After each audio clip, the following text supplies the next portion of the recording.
Silakan masuk. Monggo duduk. Selamat siang. Ini dengan Mbak Rila, betul? Betul, Kesini naik apa? naik motor sendiri. Sendiri ya? Iya. Oke. Terima kasih ya sudah datang hari ini. Nah, sebelum kita lanjut ke sesi konselingnya, saya ingin memastikan bahwa ruangan itu aman untuk kamu bercerita.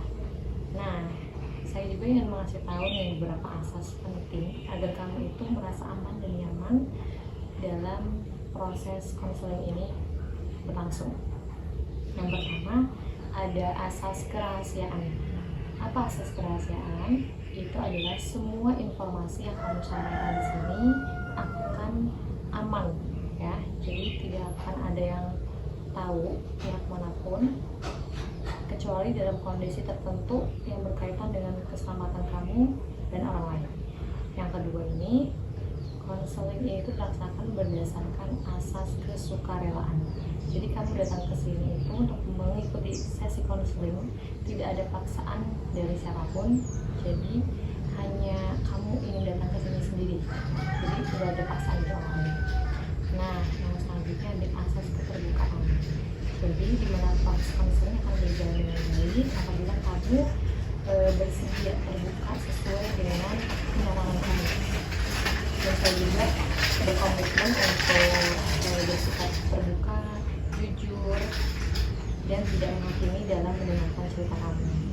Dan keempat, ada asas kegiatan. Jadi kamu berperan aktif ya di proses konseling ini, dan saya juga akan membantu dan membimbing, tetapi keputusan perubahan tetap berada di pada diri kamu gitu ya.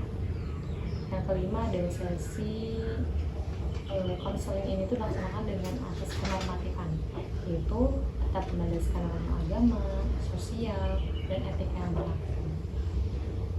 Yang selanjutnya ada asas keahlian, yaitu sesuai dengan kompetensi dan kode etik sebagai konselor ya. Yang terakhir yaitu terdapat asas tanggung jawab, baik dari saya sebagai konselor ataupun dari kamu sebagai klien saya, untuk bersama-sama menjaga proses konseling ini agar berjalan dengan baik dan bermanfaat. Jadi dengan memahami asas-asas ini, diharapkan kamu dapat mengikuti sesi konseling dengan rasa aman dan nyaman. Bagaimana perasaan kamu sekarang?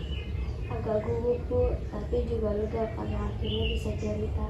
Baik, wajar sekali ya kalau kamu merasa gugup, karena beberapa atau bahkan hampir semuanya klien saya ataupun siswa seperti kamu yang datang ke sini itu merasa gugup karena pertemuan dengan sini.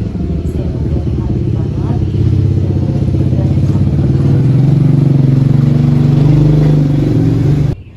apa hal yang membuat kamu itu ingin datang dan berkonsultasi hari ini?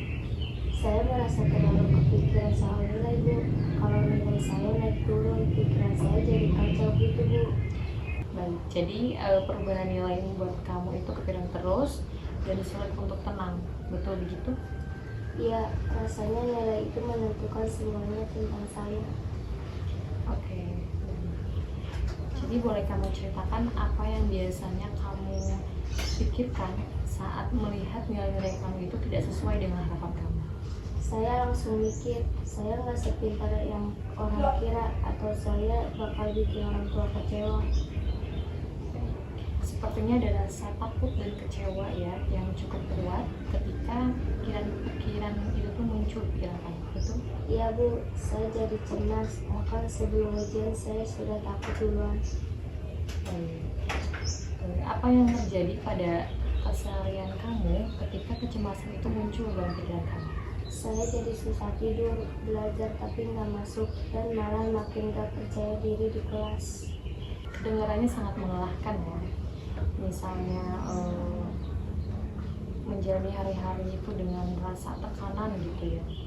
Iya Bu, saya capek tapi nggak tahu harus berhenti dari mana. Dari cerita kamu, saya melihat bahwa nilai itu bukan hanya hasil belajar dari kamu ya, tapi juga menjadi ukuran diri dan harga diri kamu, betul begitu? Iya, saya baru sadar itu sekarang. Padahal ya, meskipun nilai kamu itu berubah, usaha dan proses belajar kamu itu tetap ada loh. Jadi walaupun kamu sering mengabaikan usaha itu hanya fokus usaha, namun kamu sering mengabaikan usaha itu dan hanya fokus pada nilai angka kamu saja, angka nilai kamu. Itu Ya, saya sering merasa usaha saya bagaimana jika kita mencoba melihat nilai itu sebagai informasi, bukan sebagai penilaian. Jadi nilai itu memberitahu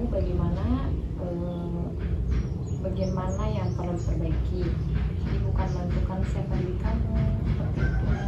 Kalau dipikir seperti itu, rasanya lebih masuk akal dan lebih tenang. Jadi menurut kamu apa yang berubah dalam perasaan kamu jika nilai itu tidak lagi kamu jadikan ukuran diri? Mungkin saya bisa belajar tanpa takut berlebihan, Bu.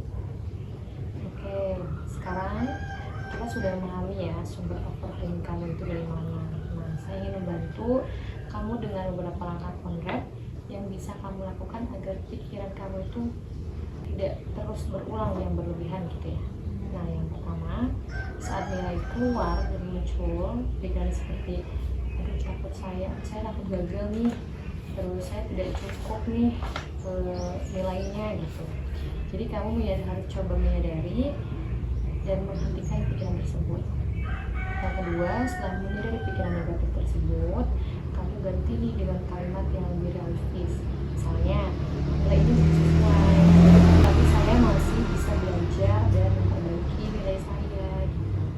Yang ketiga, penting untuk memulai memisahkan nilai akademik dengan harga diri kamu. Jadi nilai itu hanya hasil dari satu proses belajar saja, bukan gambaran utuh tentang siapa kamu sebagai pribadi ya. Nah, yang keempat, saya juga menyarankan kamu untuk mengurangi kebiasaan membandingkan diri dengan orang lain atau dengan teman kamu yang nilainya lebih tinggi dari kamu. Jadi baik secara langsung maupun melalui media sosial, kamu harus mulai fokus pada perkembangan serta usaha belajar yang kamu lakukan sendiri. Nah, sekarang yang terakhir nih, agar pikiran kamu tidak terus berlarut-larut, kamu bisa menyusun target belajar yang realistis dan mengingat kembali bahwa proses belajar itu tidak harus selalu sempurna. Seperti itu. Iya, Bu. Kalau dijelaskan seperti itu, saya merasa lebih punya pegangan dan tahu harus melakukannya. Baik, saya mengapresiasi banget keterbukaan kamu dan kesadaran kamu hari ini. Jadi tidak semua orang itu mampu loh menyadari pola pikirnya sendiri. Dan ini itu menunjukkan bahwa kamu memiliki potensi untuk berkembang lebih sehat secara mental. Terima kasih, Bu. Saya merasa lebih dihargai dan tidak terlalu keras pada diri sendiri. Oke, hari ini kita tahu ya bahwa sumber overthinking kamu itu muncul karena kamu mengaitkan nilai dengan harga diri. Jadi kita juga sudah mengerti bahwa yaitu menyadari dan mengganti pikiran negatif menjadi positif, terus memandang nilai sebagai hasil sementara, terus berhenti membandingkan diri kamu dengan orang lain, serta fokus pada proses belajar yang realistis. Jadi langkah-langkah ini itu bisa kamu terapkan ketika kecemasan itu muncul. Iya, Bu. Saya mengerti dan siap mencoba menerapkannya. Saya senang sekali kamu bisa mendapatkan pemahaman baru hari ini. Ingat ya, belajar itu tidak harus sempurna untuk menjadi menyenangkan. Jadi kamu harus mengikuti proses-prosesnya yang saya tadi berikan, langkah-langkah itu secara rutin atau secara misalnya kamu rasa cemas ini. Terima kasih sudah mempercayai saya untuk kamu bercerita dan kamu sudah berani terbuka. Terima kasih banyak, Bu. Saya merasa jauh lebih tenang sekarang. Baik, terima kasih banyak. Hati-hati di jalan.